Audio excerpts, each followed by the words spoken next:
We'll start off with the basement. Grab a quick test on the stairs.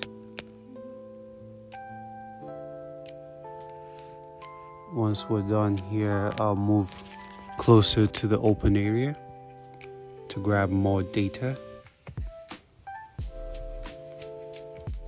Get some scan.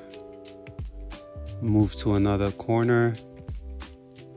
Get more data.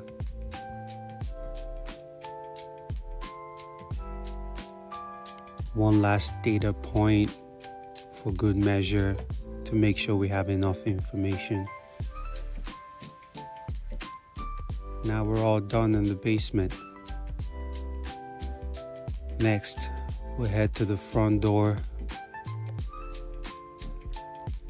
We're done. We'll move into the garage.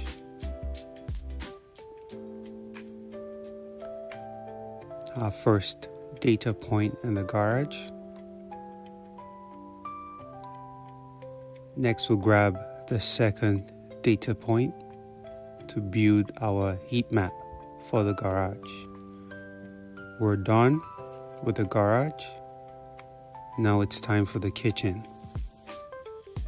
First data point, get our second data point right next to the TV.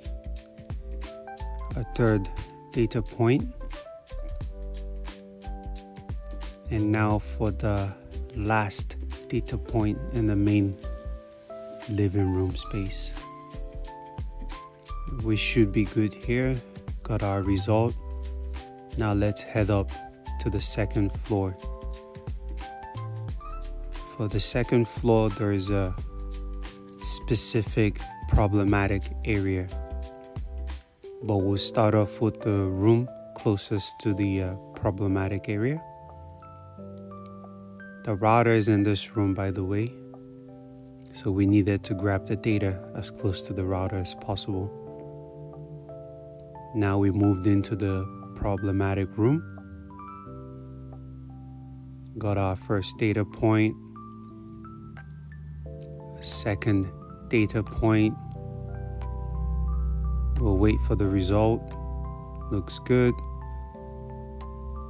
Third data point. Grabbed our result. Excellent. Now we just need to save the information we've gathered to make sure we don't lose the valuable data. Make some tweaks, some changes to properly reflect the real topology in the home. Everything looks good and we're done. That's it. Thank you.